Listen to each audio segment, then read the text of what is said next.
Over the years, marketers have been analyzing the different generations, baby boomers, Gen X, millennials, and recently we have seen there's a red thread among all of them: speed. They all want everything to happen now. My name is Francisco Serrano, and I am the Chief Speed Officer at One-to-One and the host of the Now Gen podcast. Join me. Each episode, we talk about what's happening with brands, see how brand professionals across different industries cope with this fast-changing market, and live up to the expectation of this now generation. Welcome. This episode is brought to you by One-to-One, the fastest day-to-day design, content, and digital studio. One-to-One has been the premier partner for many Fortune 500 companies, proving that tight deadlines shouldn't be a hassle. Hello, and welcome again to the Now Gen podcast. We've known that nowadays there's an ever-changing market that the now generation it's proving to become a reality every day, and e-com is at the forefront of it all, right? So new technologies, new way of consumption habits. And the way we purchase as consumers is changing all the time, right? So today, I'm very honored to have with us Todd Hassenfelt. He's the e-commerce director for strategy and execution at Colgate-Palmolive. We would be discussing what is the future of online and offline retail, and how do we do the integrating of new technologies to ensure that the brand stays competitive, right? He has a vast experience in this field, and I'm just happy to have him. Todd, thank you so much for being here at the podcast today. No, thank you. Honored to be here. You've had so many excellent guests and episodes in the past, and happy to join this to this podcast and talk with you today. Great talk. So before we get started into the nitty-gritty of it all, tell us your career journey and where you're at, and what exactly do you do at the moment? Yeah, thank you. And as you mentioned, I'm at Colgate-Palmolive. I'm on the global digital organization, which is led by Brigitte King, who's our chief digital officer. And it's really how do we accelerate the digital transformation within the organization that is, over 200 years old. And going back a little bit in my past, just to give, how I got here, I'm really lucky. I've been part of, large organizations like Colgate-Palmolive. I've been part of startups, including Simple Mills, a natural food company. And then in between, with Glanbia Performance Nutrition, which sells protein powders, pre-workouts, protein bars, things like that. So a good mix of size of companies. There's pros and cons to each. I've been part of brands that have been number one in their category, at the bottom of the category, in the middle, fighting to be number one. So I think that's, a really interesting perspective to see all the different tactics and how you look at things depending where you are. And then I'm also, we're going to talk e-com today, but also, like you said, it's brick and mortar, and I've been in both. And actually, technically, I've been brick and mortar longer so far. That'll end soon. But I've had brick and mortar experience as well as, now digital commerce and e-commerce. I'm really lucky, no matter where I've been, I've had really, talented colleagues that I could learn from, supportive bosses, hiring managers, including my first e-com job where I had no e-com experience. And this was at Glanbia, and Matt Goodson, who I'm forever grateful for, needed to hire his first person on his e-com Amazon team. And he hired me, who had all brick and mortar experience and was most recently managing Kmart. So he took a big risk, but I wanted to really learn fast and figure out how to help him and help the company as much as I could. I think throughout my career, it's always been, how do you help the company you're at? How do you help people, whether you're currently working with them or past colleagues, but always looking for that new challenge, like not getting complacent. It's probably my athlete mentality in me. I was lucky enough to be a walk-on at Wisconsin Green Bay on the men's basketball team. And as a walk-on, I didn't have a scholarship, but I was still up at very early doing the morning practices, the afternoon practices, and didn't get much playing time. I always joke if they ever retire my jersey, which they won't, it'll be my practice jersey. So, but I think, always looking for that challenge, continuous improvement, always, don't find an excuse, find a solution. This has helped. And even as I've gone to different companies, I try to figure out ways. I went to Simple Mills, which is a food company, in the middle of COVID where we were all remote. And so it's a little bit tougher. So how do you get to know people? Well, I just started using look online and found pictures of the Simple Mills office and use them as my Zoom backgrounds, right? And had different ones every day, and including the first day, it looked like I was in the lobby, which was pretty funny. Like, oh my goodness, are you actually there? Like, no, I'm not. It's just a background. But I think also when you go to new places, it's really, whether it's a new company or even if it's a new role within your company, it's really critical, like during that onboarding, like your one-on-ones, as you get to meet your new team or new colleagues, whatever it may be, use those onboarding one-on-ones to really have, great questions to learn more and document it so you remember, because you're going to meet so many people in the beginning and it may blur, but if you document it and recap it, you can look back at it, and then 6 months later, you can be like, okay, what did I talk to that person about? And if you ask questions like, how can we improve? What's been your biggest achievement or your team's biggest achievement? What's the best success? How do we celebrate success and failure? What's your communication preferences? I think if you look at, things like that, and like I said, you listen well, you ask good follow-up questions, you engage, that can really help, speed up, working, going to a new place or a new position. And I think it's also, I've been lucky enough when you dive in, right? It's a balance of diving in and getting early wins, but yet observe and don't make changes before you know why things are going on. So it's kind of finding that balance, but you definitely want to get early wins, and you want to build advocates with people, like, figure out where can you help bridge gaps or, the proverbial silos. E-com is a great way, whether fair or not. E-com or digital commerce teams are great at trying to connect the dots, right? So you have to bounce around to a supply chain meeting, to a legal meeting, to a sales meeting, to a marketing meeting, to a finance meeting. And yeah, you're not going to be the expert in all of those necessarily, but if you can help connect the dots both within those and then how it comes together from, more importantly, an omni-channel perspective, it's really, it's a much better part. Okay, Todd, and let me ask you this. I mean, we were talking briefly offline about, speed and chief speed officer and all that. And, the now gen is just a fast-paced world right now. Everybody wants things to happen now. So how do you use that as a driver to generate growth strategies in the e-commerce world now, or does that give you some kind of a north or where things are going? Absolutely. A quote I use a lot is, things have never been this fast and they'll never be this slow again. And when you kind of think of it that way, I like it.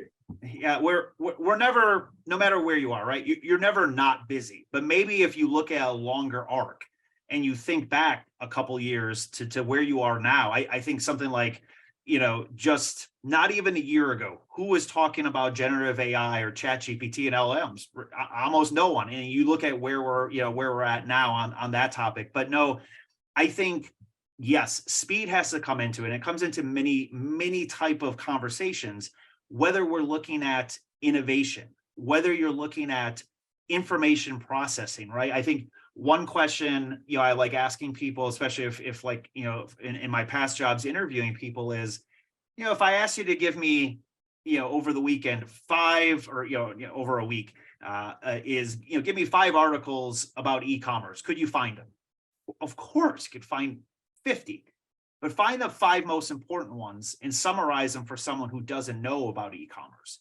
That's a different piece, but I think it's about the speed of processing information, and how do you understand it well enough, but yet not become fixed in a mindset, right? So I even caution, don't call yourself an expert, call yourself like an evolver, right? Because information, plan for pivots, not perfection. If you spend too much time in the planning portion, you're going to maybe miss the trends, or the trends will change by the time you execute the plan or even launch the plan. Now, it doesn't mean speed should be careless either. There does need to be planning to a degree, but I think that's where the plan for pivots comes into play, not perfection. And if you can have your primary plan, but here's where we're anticipating it could go wrong, right? And here's what we could do if this happens or this happens, then we would execute this, or we would go to this, or we'd have to go get new data. So that's kind of the internal look. But then I think it's really important to take a look at, how do you benchmark yourself, right? And benchmarking can be like maybe just the average, but how do you look at what your competition is doing, and look at it in a way that's not punitive, but progress over perfection. But when you look at speed, if you're looking at initiatives, how are we prioritizing things? If we're looking at different things, whether it's digital shelf, retail media, innovation, how are we doing versus our competition? And even that, who is our competition really depends on the consumer. I go back to like my days with Simple Mills and thinking snacks, and while they were number one and still are in natural crackers and baking mixes and very close to that in cookies, that it's not just the crackers and cookies competition we have to look at. It's whatever a snack was for a consumer. It's kind of that share of stomach that someone talks about, or share of wallet overall. So really, how fast can you learn, not only with your own, let's say, direct competition, but how fast can you learn what someone else is doing on PDPs or a great omni-channel execution? And then can we apply this to what we are doing, right? As you're thinking in an organization, how do you inspire people using those stories? Don't use it as a stick, use it as a carrot, but also don't give them everyone that you see, because not everyone is going to be applicable to you. Find the ones like, how does this relate to you? I go back to my brick and mortar days where we used to do book summaries. Just instead of reading full books, we would use those executive book summaries, right? It was like 8 pages. So we would read that, but then the questions were, how do we apply this to us, right? Like, how does this work for us? So yeah, speed has to come into it. And while it's hard to measure, it's one of those things where you can kind of tell, are we making progress on this or not? Are decisions being made faster?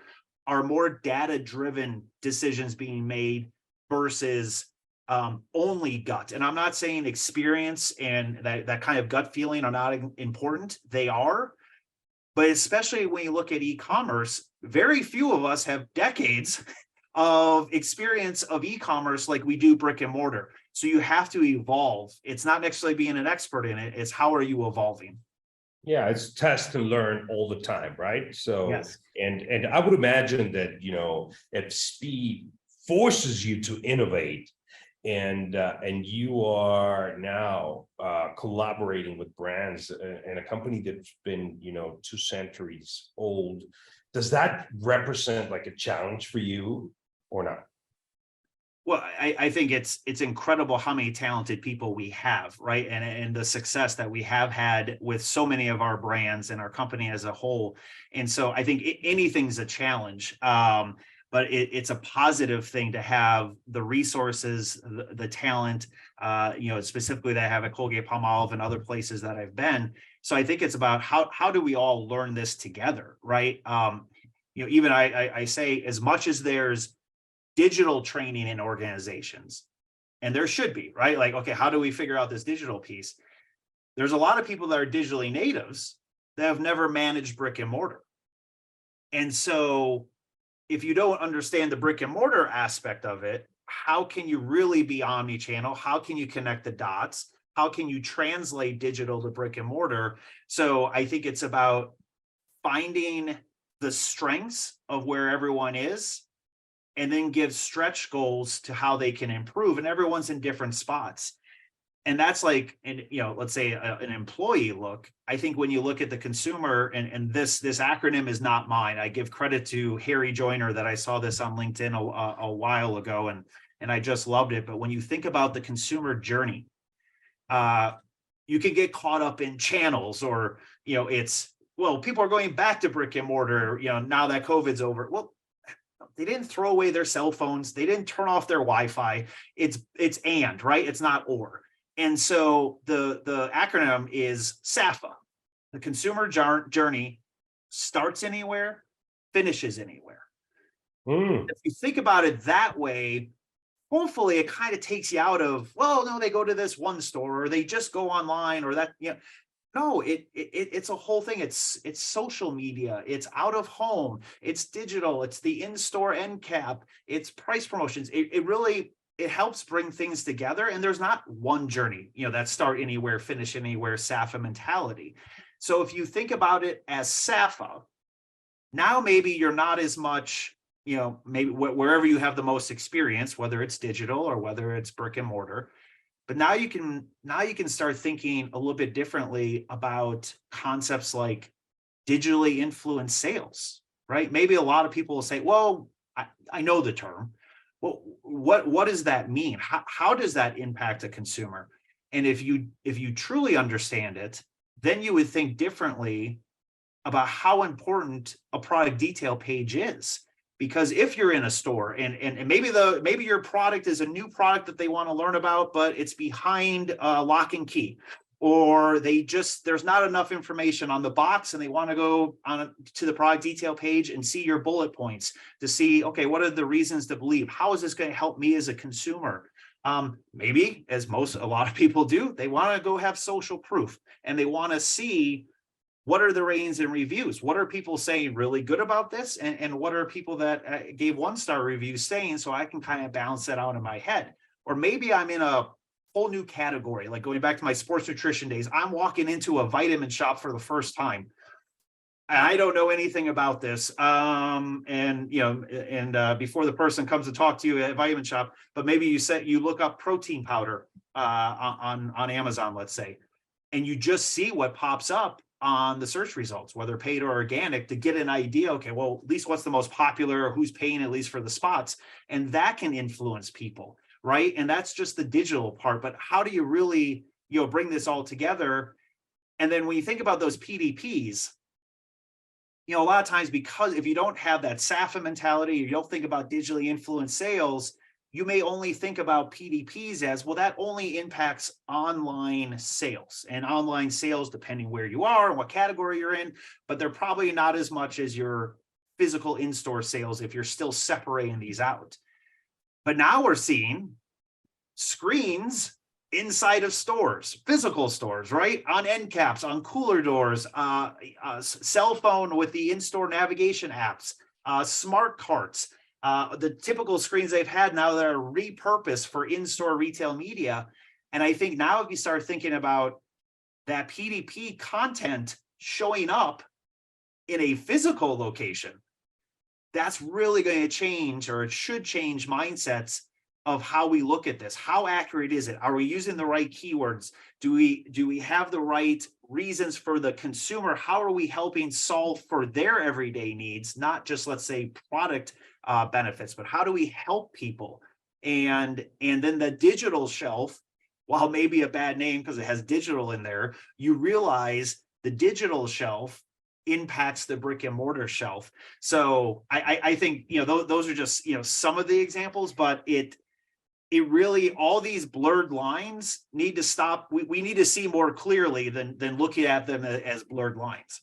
Yeah, so it comes to mind, a while ago, I saw a case study of a brand, of a fast food brand in Mexico City that used e-com, and especially during, a special introduction of their brand going into market. I think it was Burger King, or so I don't recall exactly, but the gist of it is that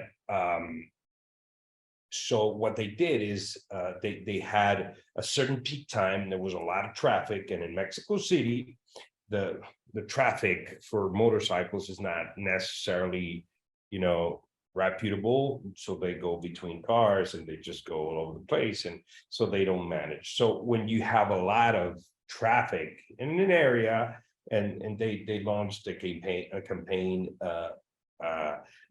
that involved geo fencing and making sure that people were there, and there were times, are you hungry? Order it and we'll take it for free. And so the motorcycle would run up to you and while you were in traffic, and here's your order, and everybody was on the telephone. So this drives the next question, would be instant gratification. What do you think? I mean, this individual consumers, they were hungry and they wanted that, and they were like, oh, this traffic, and boom, Burger King, thank you so much. Hey, gracias, amigo. No, do you think instant gratification is driving brands in a way to say, how can I be there first than my competitor if they want us now? I mean, even like a boring brand like, I mean, it's not something that you would say, oh, let me do this, or let me do, Burger King, but they were hungry. They were in traffic, they were in the right place at the right time, and they were there. So what do you think? Do you think instant gratification, it's driving the brands to take decisions in e-com?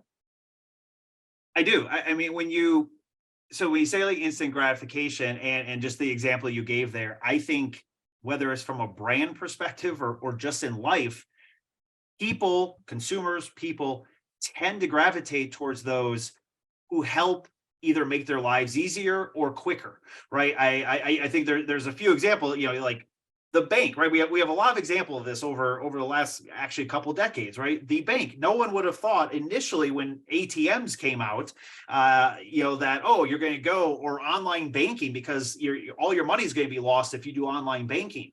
But now we see the adoption of that because it's easier. Everyone bought, and they still have a lot, big screen TVs in their home. But when you could start watching, whether it was on YouTube or Hulu or whatever it would be, you could start watching things on your phone.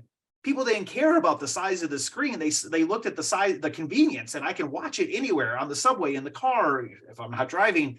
But they looked at that. So, but then bring it now to brands in this case, and yes, and I think there's different levels of speed as you look at it, right? Because maybe during COVID, you had so many of the quick commerce brands, kind of join GoPuff and Getir that were there for the last, since like about 2015, 2014 or so. A lot of them have not made it. It's not that every category in every brand needs to have, less than 30 minutes speed, but for the ones that do, then absolutely. And that's more like, how do you solve a need for a consumer for those products that they truly need right now, that they typically maybe would have went to a C-store for, or a drugstore, or wherever it may be. So in one regard, yes, like literal time, the instant gratification.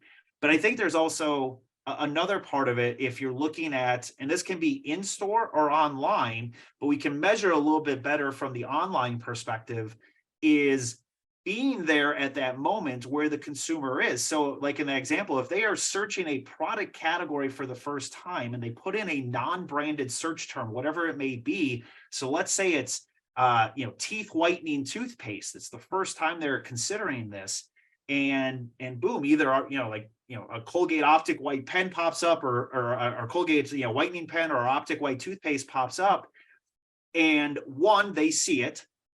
The product detail page now is it's not confusing them, it's connecting with them and ultimately converting them. They get the product, and depending where they've gotten from, and they're probably making that choice ahead of time, but they get it in same day, one day, so they get it. And then the product experience is positive. Now that's all instant gratification. And in this case, if it's teeth whitening, the product works 7 days, they have a brighter smile, and now that's how you have ideally you get loyalty. One, maybe now they do subscribe and save, or you get advocates and they go write a positive review for you, or they tell their friends. But I think the instant gratification, we also have to think about it. Don't think it's only brick and mortar. If we think about it from an impulse buy perspective too, Profitero, a digital shelf provider, just released a report a couple weeks ago that did a survey, and this was in the US, Canada, Germany, and the UK. So 4 different surveys, but all of them showed from an online perspective, that is where people make more impulse buys, higher percentage, is close, but a higher percentage than in stores. And I think that's really interesting stat to share within an organization, right? Because a lot of times you're like, oh, it's the checkout. I'm not, it's a checkout kind of buys, and those are obviously still important. But I think this instant gratification comes in many forms. It can be in time, it can be in result of product and the whole experience. And that, we didn't even mention kind of as they get the product, if it's digitally native brands do a great job of this, is the unboxing. Is it, can you post it on social media, something like the unboxing of it as well? And then how is the retargeting, right, from a brand of, how is your experience with this? Could you write us a rating review? If you like this product, maybe try this one. I think it's while it's instant gratification at first, it does lead to the longer experience, and the great brands are really looking at this, at figuring out, again, I go back to SAFA, right? Be where the consumer is, but know that's multiple different things, multiple different places, and multiple different use cases for the consumer. So how can you do that in a way that connects and ultimately converts with the most? Yeah. And I want to talk about trends, AI, everybody's talking about generative AI, what's going on, how do you use it? How do you integrate it into a 360 strategy in e-com and digital? And that's a question I want your point of view on. And number 2, it's how do you integrate that into your strategy for growth for a brand? Yeah, I mean, generative AI just, end of November, kind of with ChatGPT, exploded onto the scene, both for, personal use and for brands to evaluate.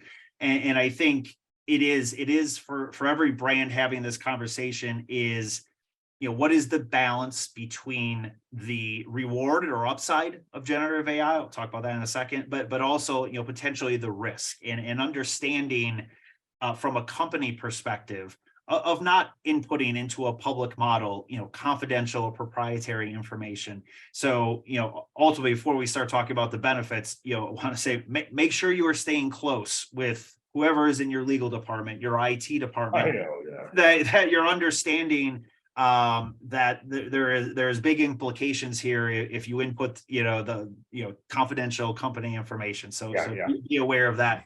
But I think, the upside, you go back to what I said earlier about how people gravitate towards, in that case, it was people that save them time or make their lives easier. This is one of the upsides, right, of generative AI. Now, again, and also, the risk of hallucinations, and you still have to have a human in the loop looking at whether it's content, yes. Right? You have to still fact check and make sure that you just can't copy and paste whatever it spits out and put it in a document per se.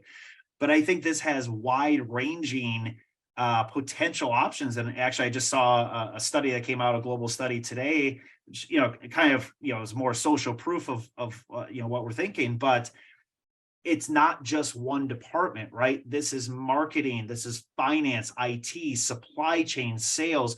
There's all different use cases on this. But I think in the immediate future, and assuming just using public ones, right? Because it's going to take time for companies to figure out an internal version or how to make it work really well if anyone's working on that.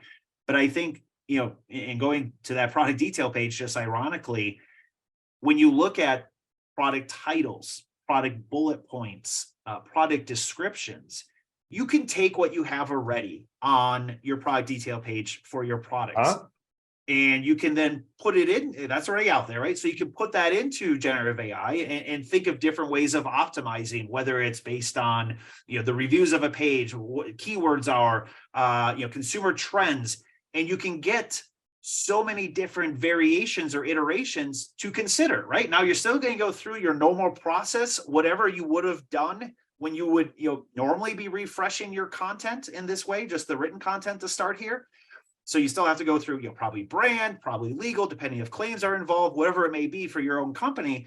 But think about how many iterations you can get in literally a day or so versus how many months that would have took. So I think from product detail page copy, it really gets interesting, right? Or you could even do it, look at it by, retailer specific now, instead of just trying to get one set of bullet points for a product across everywhere. You can look at it that way. So I think, the written copy of a PDP, the images, still, like, if you're just looking for lifestyle backgrounds or really creative ways, again, this is another one you have to be careful, make sure you're not using anyone that looks famous or any kind of prompts, things like that. But Gen 8, for the most part, whether you're looking at Stable Diffusion, Midjourney, Dolly, etc., putting your brand name on there or even showing your product correctly, we're still not there. I've seen like maybe one instance that's getting close, and listen,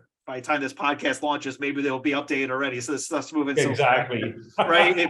You could launch it and you could release this in an hour and it could be outdated. But I think from an image standpoint, it's like Gen AI is not there yet. You still have to do some background Photoshop and put it in or whatever. But you can now, if you're just looking at kind of like, let's say, the background, the lifestyle images, or again, kind of tailored to certain consumer personas, the amount of images that you can now generate that won't necessarily require a photo shoot, a video shoot, is really interesting.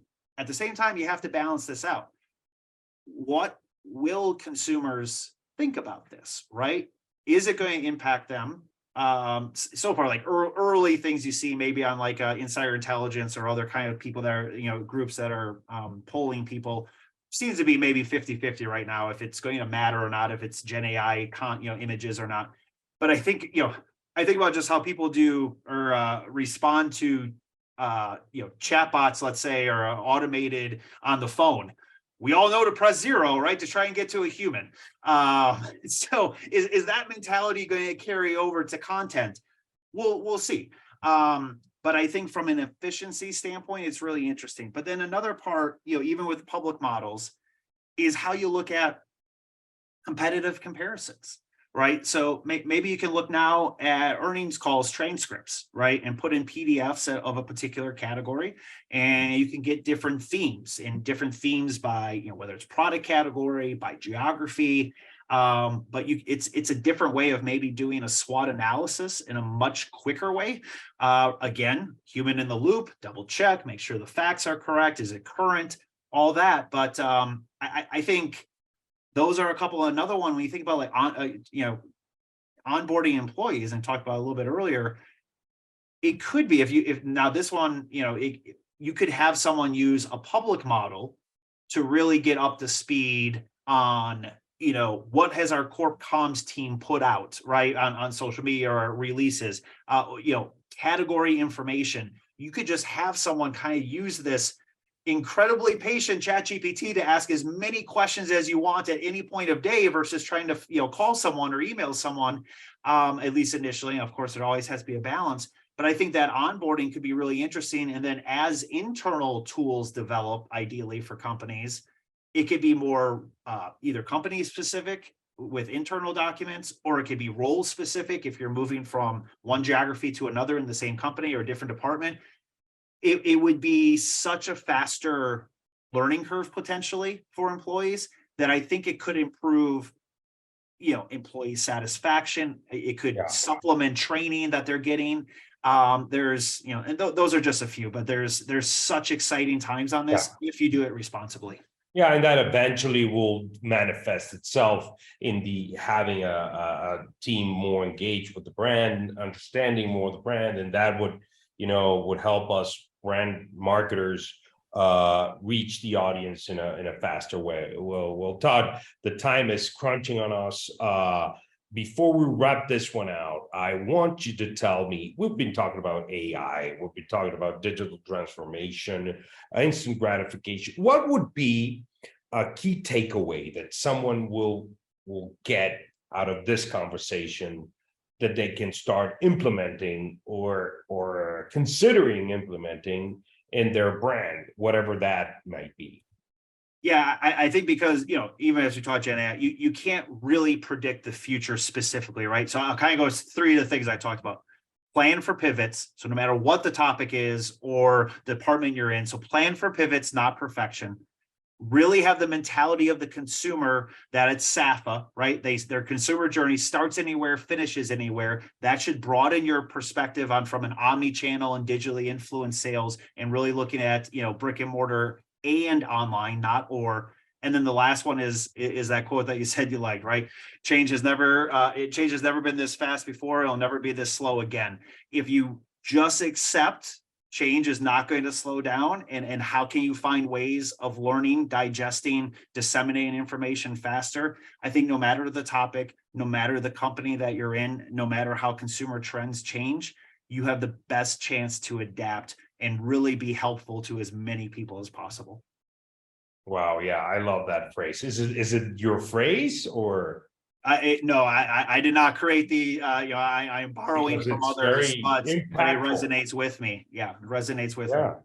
Yeah, well, yeah, it makes a whole lot of sense. The now generation, so every generation is changing, and if you really want to be at the top of your game as a brand specialist, you need to consider every aspect of the digital realm. And I think those three guidelines or points that you are telling us to consider are fairly good. Thank you so much for sharing that with us, Todd. Where can people reach out to you, Todd, if they wanted to? No, thank you. LinkedIn is the best spot. I'm active on LinkedIn, and I really do. I like helping others as best I can, or at least try to help. So please, give me feedback. How can we all help each other? Because really, we're all learning this together. None of us are experts. We're all just learning evolvers. Excellent. Well, thank you so much. Thank you again for listening to another podcast of the Now Gen. We've been talking to Todd Hassenfelt. He's the e-commerce director for strategy and execution for Colgate-Palmolive. Thank you for being here, and do not miss the next episode. You see here today, we've talked to people that are telling you their challenges and how they're facing, this ever-changing, need of meeting the now generation's constant demand for instant gratification. So thank you for that, Todd, for sharing that with us, and thank you for listening today, and don't miss another episode. Bye-bye.